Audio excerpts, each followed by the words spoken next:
मौन रहने के फायदे, वह मौन रहने की शक्ति। गौतम बुद्ध की कहानी। एक समय की बात है, एक गांव में गौतम बुद्ध का बहुत बड़ा आश्रम था। वहां पर एक प्रसिद्ध बौद्ध गुरु रहते थे। वहां पर उनका एक शिष्य था जो कि बहुत बोलने वाला था। वह हर समय इधर-उधर की बातें करता था। जब वह दान लेने के लिए जाता था तो हर घर से एक नई कहानी लेकर आता था और आश्रम के दूसरे शिष्यों को सुनाता था। वो हर समय एक शिष्य की दूसरे शिष्य से बुराई और चुगली करता रहता था और दूसरों के सामने अच्छा बनने का प्रयास करता रहता था। खुद के मुंह से ही खुद की तारीफ करता रहता था और हमेशा ही खुद को गुरु के सामने सबसे बुद्धिमान और उत्तम साबित करने का प्रयास करता रहता था।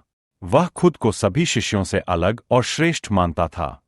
उसका कहना था कि मैं एक अमीर घर का बालक हूं, अगर मैं चाहता तो एक आरामदायक और सुविधाओं से भरा जीवन जी सकता था, लेकिन मैं वह सब छोड़कर यहां आया क्योंकि मुझे सत्य की खोज करनी है, खुद को जानना है, जीवन को जानना है।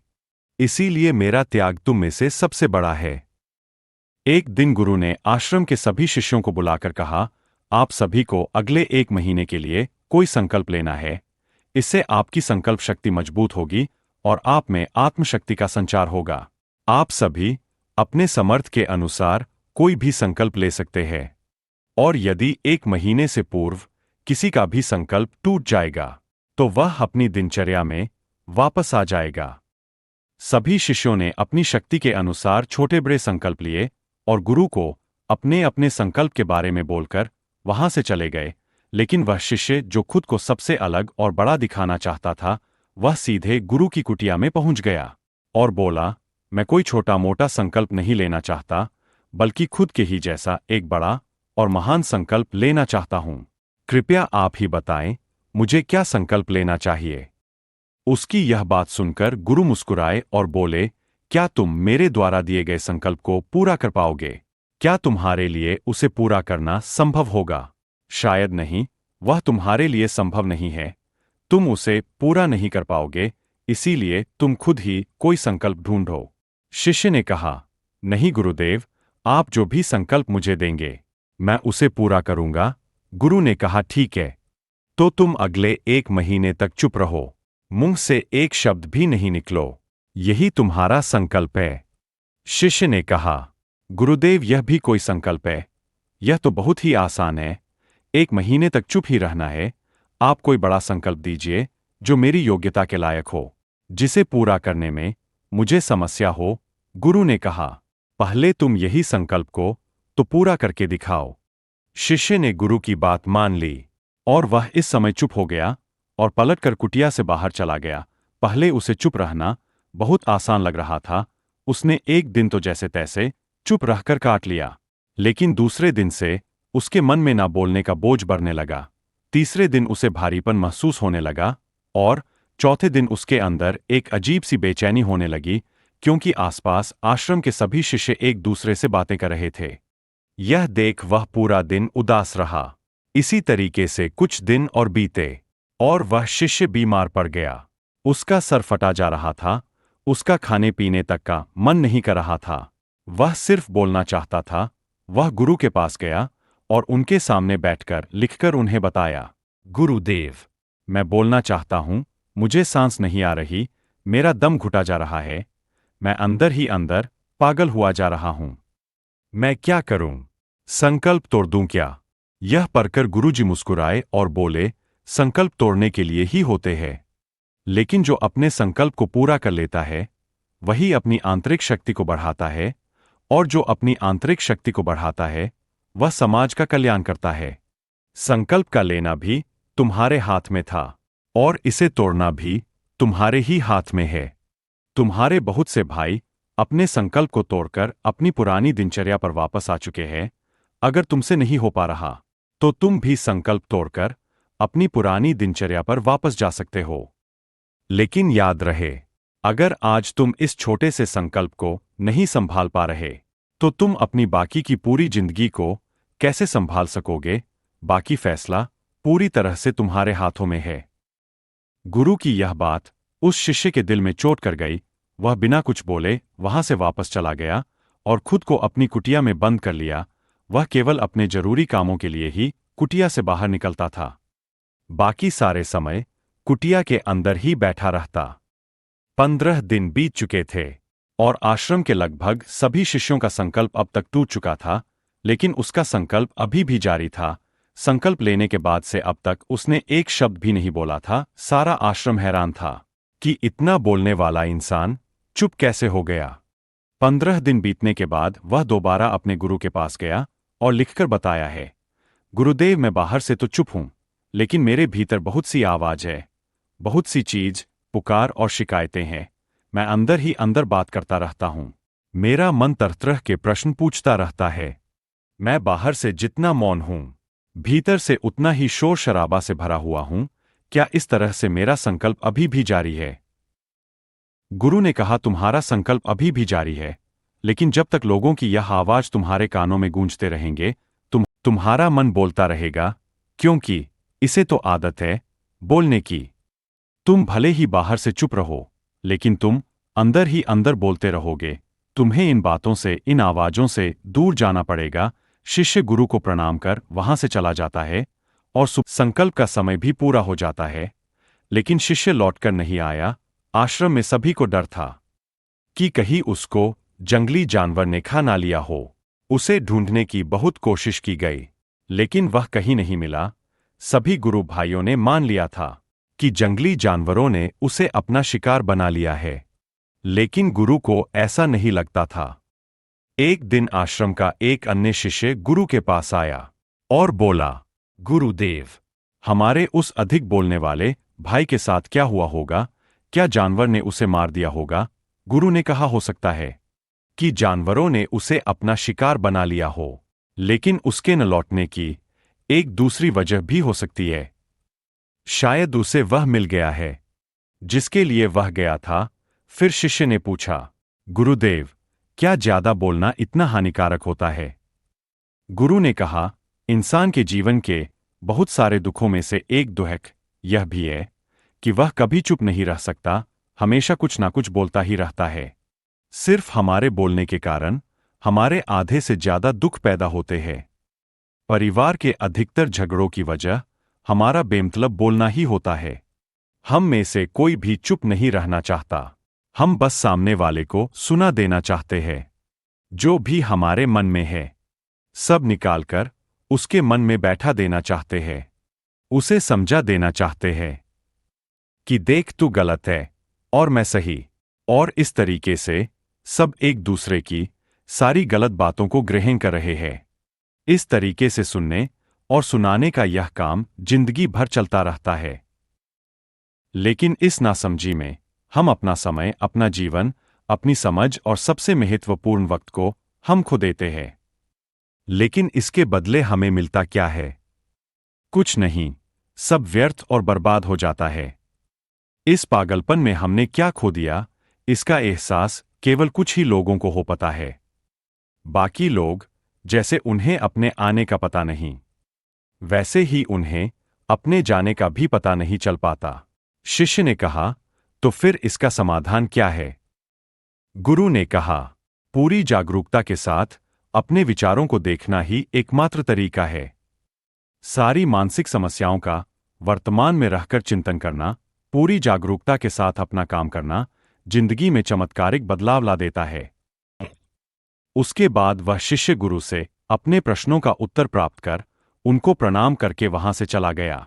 उस शिष्य को आश्रम छोड़कर गए हुए 3 महीने हो चुका था, लेकिन उसकी कोई खबर ना थी। तब तो सभी गुरु भाइयों ने भी उसके वापस लौटने की उम्मीद छोड़ दी थी। लेकिन एक दिन वह आश्रम लौट आता है। उसे देखकर सभी के आश्चर्य और खुशी का ठिकाना ना रहा। लेकिन अब वह वैसा नहीं था जैसा गया था। वह बिल्कुल बदल चुका था। वह कुछ और ही बनकर वापस आया था। उसके अंदर एक गजब का बदलाव महसूस किया जाता था। उसके चेहरे पर एक गजब का ठहराव और आंखों में बनी शांति थी।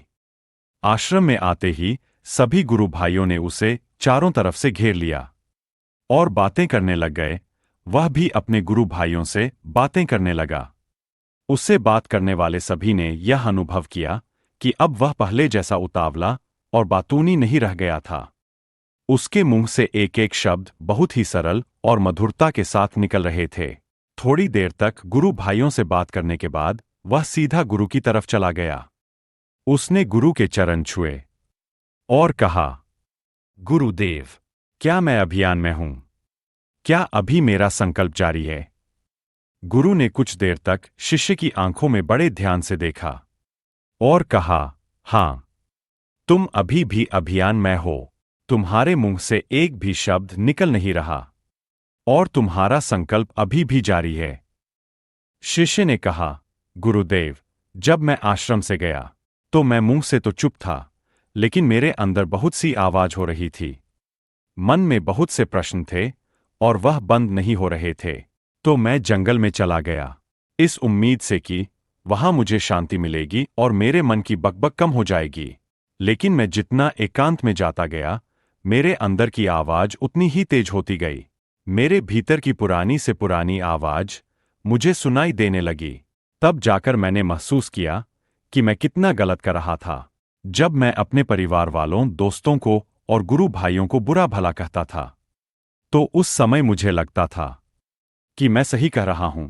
जब मैं गुरु भाइयों की एक दूसरे से चुगली करता था और उनका मजाक बनाता था, तब भी मुझे यही लगता था कि मैं उनसे बेहतर हूं और मैं सही कर रहा हूं। लेकिन उस दिन मैंने पहली बार महसूस किया कि मैं कितना गलत बोलता था। काफी दिनों तक यह सारे शोर और शिकायतें मेरे अंदर चलती रही, लेकिन धीरे धीरे करके एक दिन यह सारी आवाज मेरे अंदर से समाप्त हो गई। अब मैं भीतर से भी मौन हो गया। उसी घने जंगल में कोई बोलने वाला था नहीं और भीतर कोई आवाज बची ही नहीं थी। और मैं उसी दिन पहली बार मौन का सही अर्थ समझा। मेरे चारों तरफ बहुत शांति थी। हालांकि अभी भी कुछ आवाज आ रही थी, जो पहले भी आती थी, लेकिन मैं उन्हें सुन नहीं पाता था। पर अब वह सभी आवाज जो मुझे स्पष्ट रूप से सुनाई दे रही थी, वो थी हवा के चलने की आवाज, चिड़ियों के चहकने की आवाज और पानी के बहाने की आवाज। यह सभी आवाज ही मैंने पहली बार पूरे होशपूर्वक सुनी। अपने चारों तरफ इतनी शांति मैंने पहले कभी महसूस नहीं की थी। तो इस शांति को भंग करने के लिए मैंने पहली बार अपने मुंह से कोई शब्द निकाला। मैं चिल्लाया, ऐ ईश्वर, यह कैसी शांति है? सभी कुछ इतना शांत क्यों है? ऐसा क्या हो गया? लेकिन मेरे चिल्लाने के बाद भी शांति भंग नहीं हुई। सब कुछ पहले जितना ही शांत था, बाहर भी और भीतर भी उतना शांत रहा। हे गुरुदेव, मैं अपने गुरु भाइयों से बात की, मैं आपसे बात की, मैं बोल रहा हूं, मैं चल रहा हूं, मैं सब कुछ देख रहा हूं, लेकिन मैं अपने भीतर एकदम एकांत और मौन में हूं। जब मैं खुद में भी शोर करना चाहता हूं, तब भी एकांत में ही होता हूं। अब सब दिखाई पड़ने लगा है, सब सुनाई पड़ने लगा है। गुरु ने कहा, जब तक हम बाहर की तरफ बोलते रहेंगे, भीतर अशांत ही रहेंगे। लेकिन जिस दिन हम भीतर की तरफ मुड़ जाएंगे, तब हमारे मुंह से कुछ भी निकलेगा, हम शांत ही रहेंगे। दुनिया में जितनी भी बुराइयां हैं, ज्यादातर हमारे बोलने से ही उत्पन्न होती है, क्योंकि हम चुप रहना नहीं चाहते। हम जितनी जरूरत है उससे कहीं ज्यादा बोलते हैं। हम सामने वाले को सुनना नहीं चाहते, बल्कि उसकी बोलती बंद कर देना चाहते हैं। उसे समझा देना चाहते हैं कि मैं कौन हूं, मैं क्या कर सकता हूं। और यही हमारी जिंदगी का मकसद बनकर रह जाता है। हमारी सारी ऊर्जा व्यर्थ के बोलने में बर्बाद होती रहती है। ऐसे ही समझ में लोगों का जीवन दुखों से भर जाता है, जो हमेशा एक दूसरे से शिकायत में लगे रहते हैं। कभी एक दूसरे को सुनना नहीं चाहते, समझना नहीं चाहते हैं। और चुप रहना तो उन्होंने कभी सीखा ही नहीं, क्योंकि चुप रहना उन्हें छोटा महसूस करवाता है। दुनिया की सभी लड़ाइयों का कारण हमारा बोलना ही है। इसलिए हमें सिर्फ उतना ही बोलना चाहिए जितना जरूरी हो, क्योंकि व्यर्थ का बोलना ऊर्जा को नष्ट करना है, और यह बोलना ही हमें कभी अपने भीतर की ओर लौटने नहीं देता है, क्योंकि यह हमें बाहर की ओर खींच कर रखता है, और बाहर है ही क्या इस संसार के अलावा। लेकिन अगर अपने भीतर के संसार की ओर मोड़ना है, तो इस मुंह को बंद ही रखना चाहिए। इसीलिए जितने भी बुद्ध हुए, आत्मज्ञानी हुए, वह सभी एकांत की ओर भागे, ताकि उन्हें ज्यादा ना बोलना पड़े, ज्यादा सुना ना पड़े। वह एकांत में रहे और शांत रहे, इसीलिए आसानी से भीतर की यात्रा कर पाए। लेकिन अगर कोई चाहे तो इस संसार में रहकर भी एकांत में रह सकता है, शांत रह सकता है, लेकिन इसके लिए उन्हें अपनी ऊर्जा बचानी होगी, जिसे वह अब तक अपने व्यर्थ के शब्दों में बर्बाद कर रहे थे। इस कहानी से सीख यही है कि व्यर्थ का बोलना ऊर्जा को नष्ट करना है, और यह बोलना ही हमें कभी अपने भीतर की ओर लौटने नहीं देता, क्योंकि यह हमें बाहर की ओर झुकाए रखता है। और जिन्हें भीतर की यात्रा करनी है, उन्हें अपने मुंह को बंद ही रखना चाहिए। चुप रहने में अद्भुत शक्ति है। यदि हम सही समय पर सही शब्दों का प्रयोग करें तो हम अपने जीवन को सकारात्मक दिशा में बदल सकते हैं। मौन रहकर हम अपनी आत्मा की गहराई में जा सकते हैं और भीतर से शांति का अनुभव कर सकते हैं। इससे हम अपने विचारों और भावनाओं को साफ करके अपने जीवन को सकारात्मक बना सकते हैं। हमें चुप रहने की कला सीखनी चाहिए, ताकि हम अपने शब्दों का सही प्रयोग करके अपना और दूसरों का जीवन बेहतर बना सकें। उम्मीद करते हैं आपको हमारी मोटिवेशनल स्टोरी मौन रहने के फायदे व मौन रहने की शक्ति कहानी पसंद आई होगी।